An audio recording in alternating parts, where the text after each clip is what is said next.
We're starting a brand new series, Audience of One. We're going to do 3 parts about worship. And I'm really enjoying the fact that I get to kick this off. And not just that I get to kick this off, but I get to kick this off the week after our Praise City Kids Choir. The only thing that would have made it better is if they sang today. I have a little girl in the kids choir, and I'm sure there's others here that also have children in the kids choir. If you guys weren't here last week, we had the little guys from our children's church come up on stage and sing some songs right at the beginning of the intermission. And it's always extremely entertaining. You don't know how much planning is involved in this one little 3-song, 7-minute gig. You might have noticed last week we had the WWE ropes up. That was probably hours of discussion on how we were going to keep those kids wrangled. Because at first we're like, we'll just have people standing up in the front, but then that makes the kids want to walk up to the front, and we wouldn't. If any kid even tripped, we just feel terrible. So a lot of time and effort went into these kids being able to stand up on stage and sing, and as a parent, it was 100% worth it. You might have also noticed that my daughter, who was being held by my wife, was not up on stage most of the time. She comes up here and sees the audience and is completely entertained by you guys. She doesn't need to do the motions or sing the songs. And as soon as my wife would walk down the steps with her, she would start doing all the ba-ba-ba and all the motions and everything. But it doesn't matter. As a parent, it's awesome. I love watching my little girl sing and dance and be terrible at it. I just love it. And so it made me think this week how much God must feel the same way. I mean, our talents, no matter how talented you are, maybe you're more talented than me, probably, it doesn't even come close to comparing to God. So God, as our parent, sees us bumbling around, trying to get it right. And that warms his heart. He enjoys seeing us worship him. And that's kind of the first point I want to start off with. God desires for us to worship him. It's not just something that he tells us to do. It's not just a suggestion. God desires our worship. Whenever he was giving the law to the Israelites, he had these people that he chose. He was leading them out of slavery through the wilderness. And as they were traveling, he was teaching them how to be God's people. He was teaching them what it meant to be chosen by God. And so part of that was giving them these rules and laws on how to act. You can't just act like everybody else now because I've chosen you. You're my people. You have to act different. And he started off with the Big Ten. And the first one of the Big Ten is, I am the Lord your God who rescued you from the land of Egypt and the place of your slavery. You must not have any other gods but me. And he follows that up with the second one. You must not make for yourself an idol of any kind or an image of anything in heaven or on earth or in the sea. You must not bow down to them or worship them, for I, the Lord your God, am a jealous God who will not tolerate your affections for any other gods. I'll lay the sins of your parents upon their children. The entire family is affected, even children in the 3rd and 4th generation of those who reject me. But I lavish unfailing love for 1,000 generations on those who love and obey my commands. Right off the bat, he lays it out straight.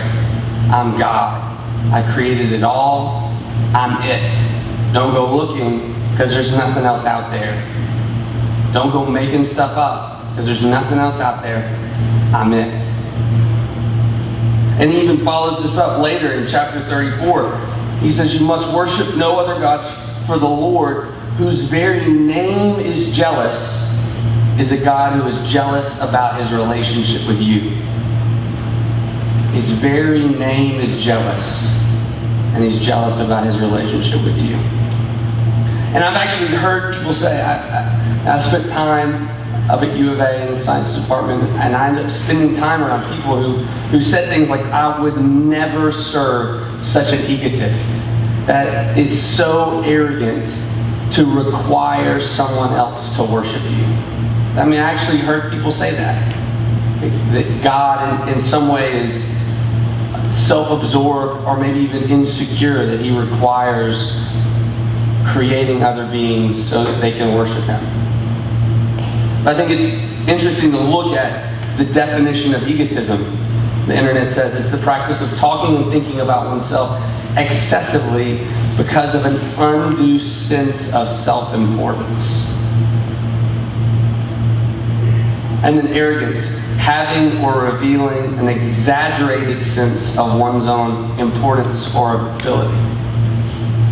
It's impossible for God to have an undue sense of self-importance because as God, he is the most important. And he can't have an exaggerated sense of that importance. You can't exaggerate something that's already infinite. Francis Chan in his book Crazy Love, he put it this way: many spirit-filled authors have exhausted the thesaurus in order to describe God with the glory he deserves. His perfect holiness, by definition, assures us that our words can't contain him. Isn't it a comfort to worship a God you cannot exaggerate? He's it. He's everything. No matter how much you make up and expound, he's bigger than that. And so as a loving God who desires a relationship with us, it only makes sense that he requires our worship. In a way, that's the loving thing to do.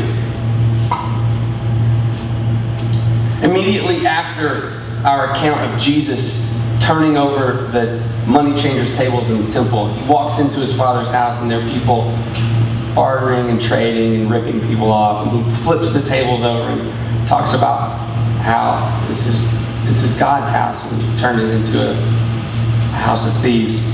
Right after that, we have a follow-up story in the temple in Matthew 21. The blind and the lame came to him at the temple and he healed them. But when the chief priests and the teachers of the law saw the wonderful things he did, and the children shouting in the temple courts, Hosanna to the Son of David, they were indignant. Do you hear what these children are saying? They asked him, talking about praising Jesus. Jesus says, yes, replied Jesus, have you never read, from the lips of children and infants you, Lord, have called forth your praise? He's worthy, and he desires our praise. And luckily for us, God doesn't require worship that's on par with his importance. These guys, they do an awesome job each week of putting forth amazing effort. And hands down, our worship is better than any other church.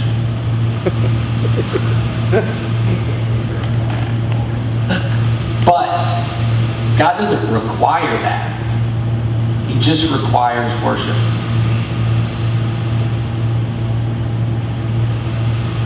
So I'm sure you guys have butter knives at your house. I was going to bring one from home today, but I don't take knives.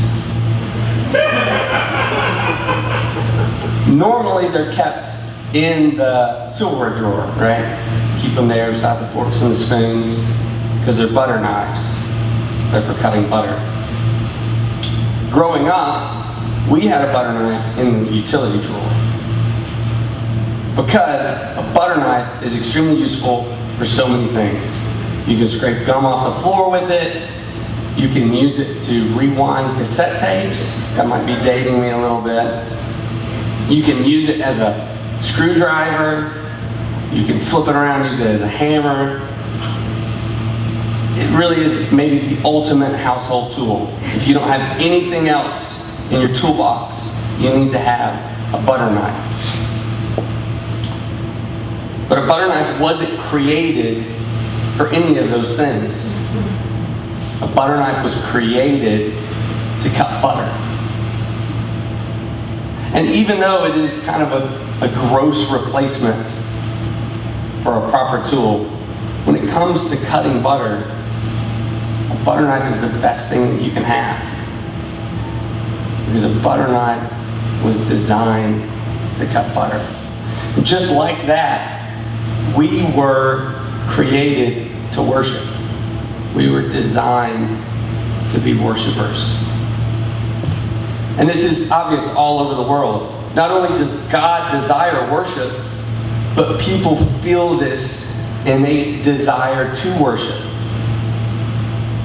They know that that's what they're created for, and it comes out in their life.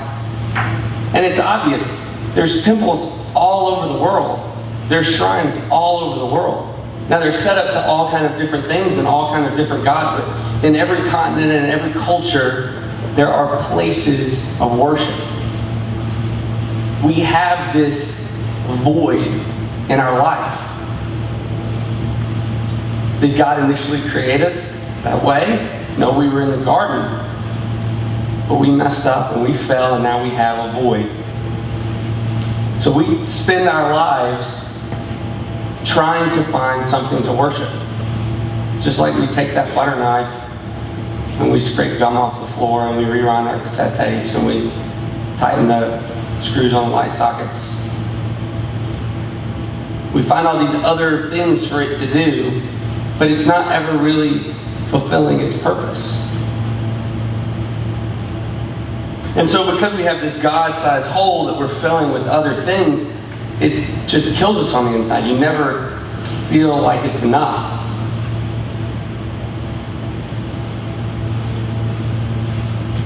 And you can fill it with all kinds of things. Most of those things are good things. You could worship your job. You could worship your money. You could worship your success.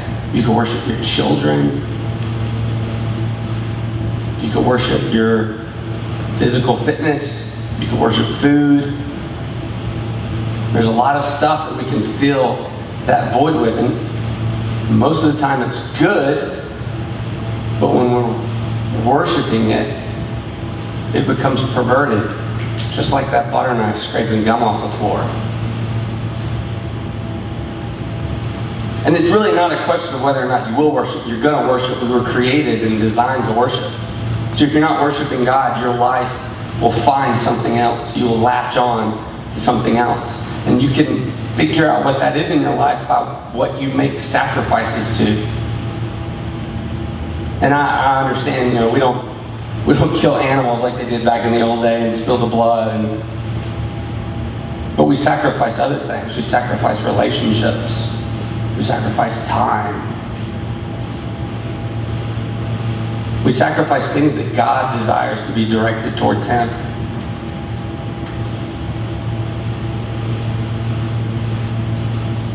But eventually, hopefully we come to realize that need for God, that place in our life, that hole that we have.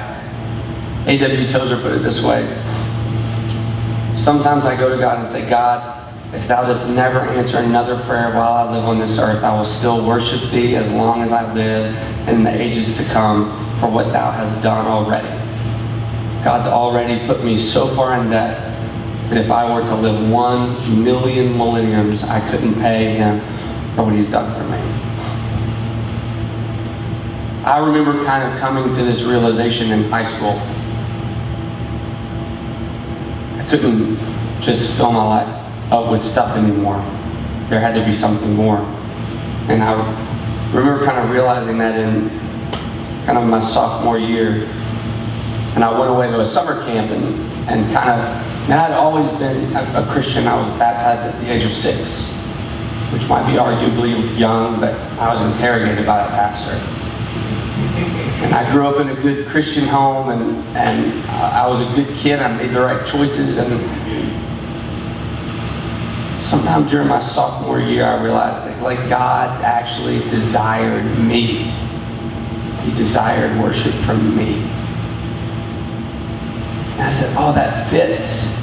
That fits in this hole that I have in my life. And that's really when my faith came alive. And it was also whenever I learned how to play music and started leading worship and getting bands together. And I really spent a lot of my time just worshiping God, just doing whatever I saw at the time was what that meant. I ended up realizing now I had a pretty microscopic view of what worship meant. I thought that God had divinely imparted His worship music onto this one handful of bands, and that music had to be at a certain decibel level for it to become sacred enough to be considered worship.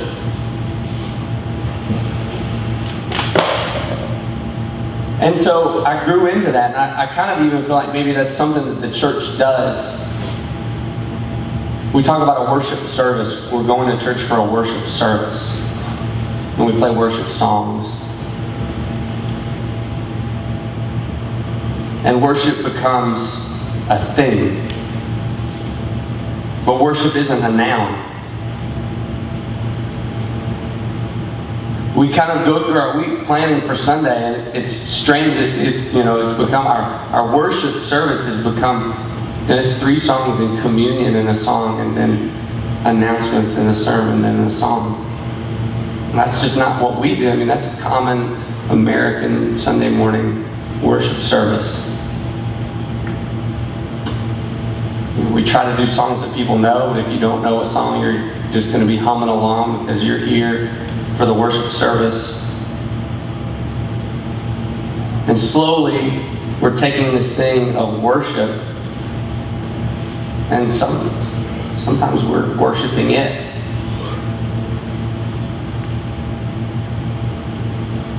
I think it's interesting to go back and look at what the original word that Jesus used for worship was. The Greek word was proskuneo. And it literally meant to bow down to someone who has authority over you. So if you met somebody that you respected, you would bow down. Kind of like they do in the Orient. It signified bowing all the way to the ground. But that was the literal translation. A word picture would be the way a dog cowers and licks his master's hand.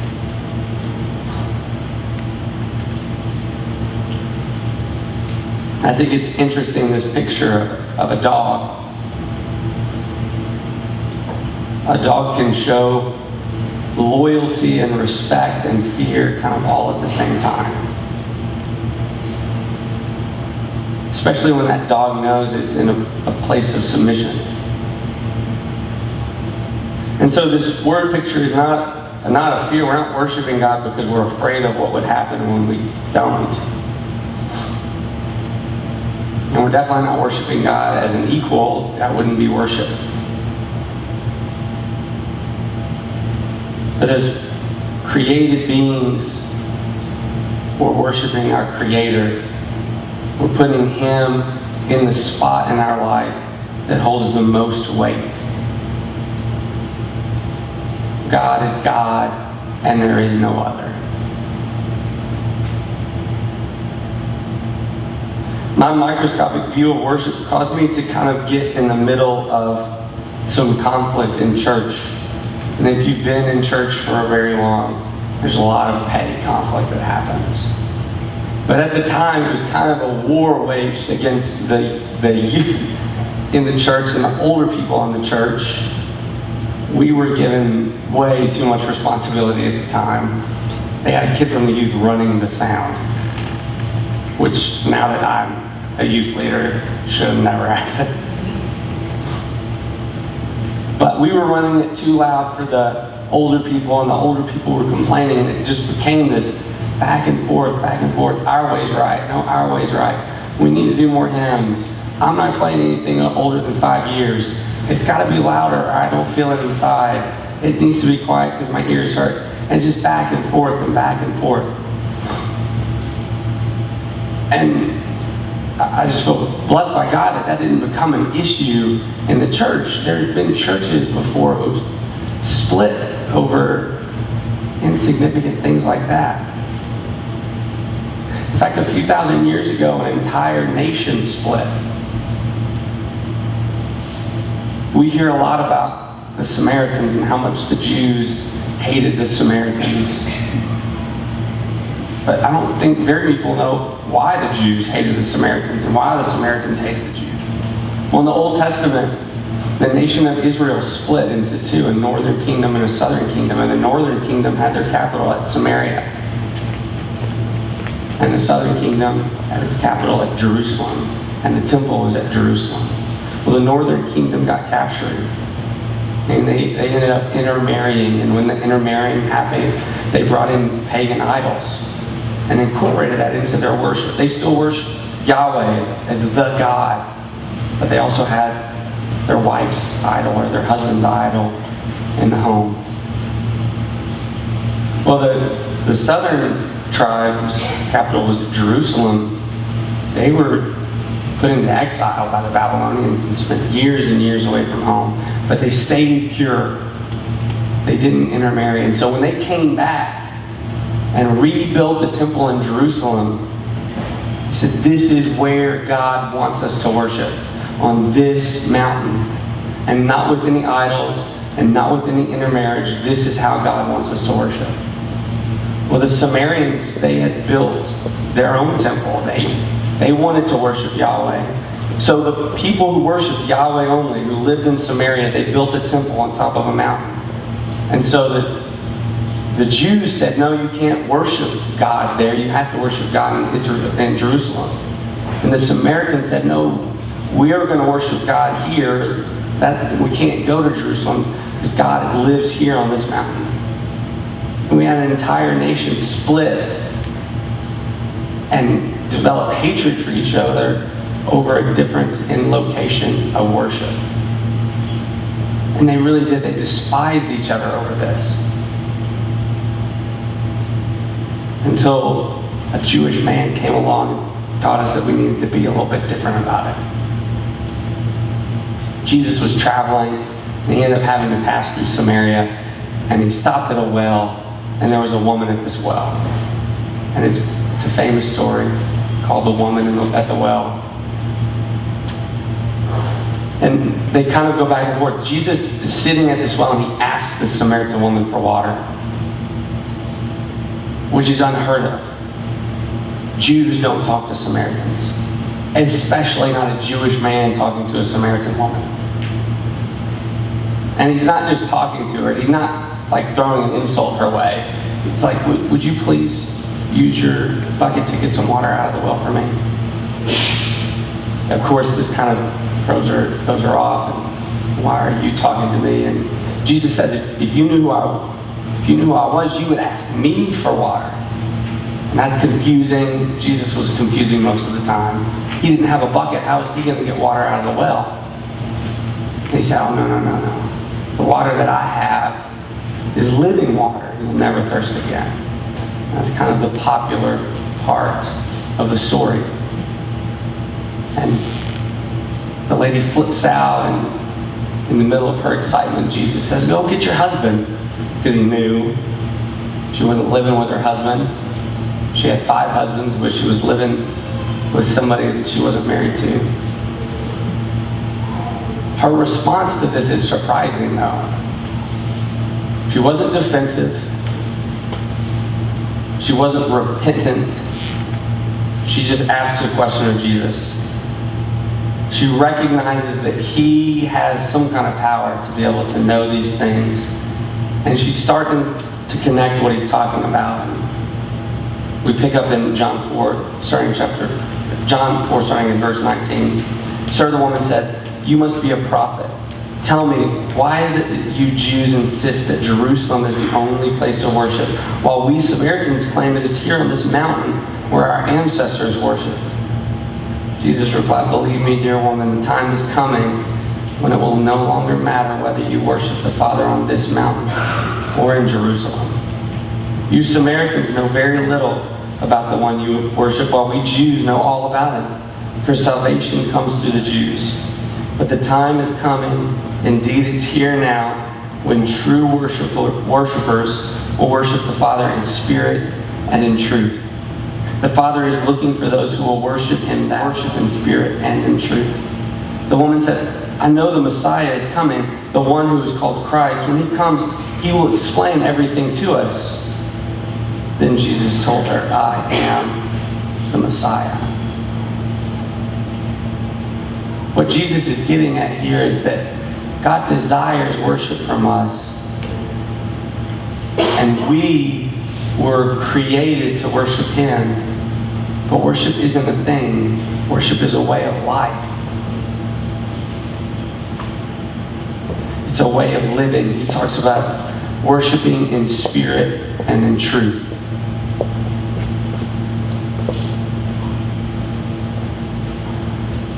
Jesus came and died so that we could have new life, or a new spirit. Behold, all things have passed away. Everything is new. Paul talks about being crucified with Christ. And yet I live. It's not I, but Christ that lives in me. So we have this new life. We're no longer slaves to sin. And we worship Him in truth as we model our lives after Jesus. The youth just had a Sunday where we discussed Jesus standing before Pilate, before His execution. It's a really interesting conversation. It happens in the Gospel of John is where we went. The Jews bring Jesus and they're like, just crucify Him, kill Him. We can't execute Him, you need to kill Him. Paul asks him, are you a king? Because that's the only thing that Pilate can crucify Him for. And Jesus goes into this explanation of His kingdom. He was born to be king, but a kingdom not of this earth.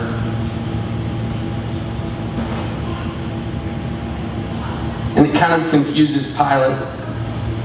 Pilate's not sure exactly what he's talking about because he's not admitting to being a king, but it's definitely sounding a lot like the way a king would talk. And so in verse 37, Pilate says, so you are a king?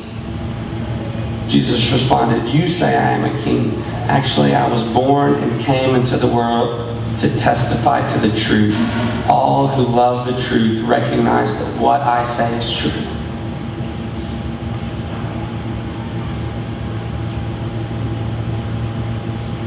So I spent the majority of my life getting wrapped up in the way 2 hours on Sunday morning should be so that I feel good whenever I walk out the door. I want peppy music when I come in. I want some somber music when it's time for a speaker.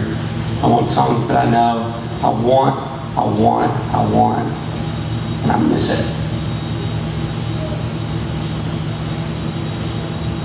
God desires worship from us, and He designed and created us to worship Him. And in our fallen state, we grab onto these things, these idols.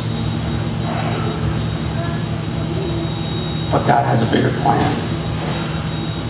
So this week, as you go out, just think about being Christ to the world is worshiping in spirit and in truth. That's what He called us to be. We get here on Sunday mornings to play some awesome music and get excited about being Christ to the world. So let's look this week for opportunities to love the people in our lives and serve the people in our communities. Invite your friends back next week. Jim Bob's sermon is going to be awesome. In case you didn't get the email, the next 3 weeks are themed music. So the music's going to be way different week to week. We're going to get 3 truths on worship. And just think about what it means to worship in spirit and in truth. Because it happens during music, it happens during silence, it happens when you're sitting on the street corner giving somebody some food. Let's pray.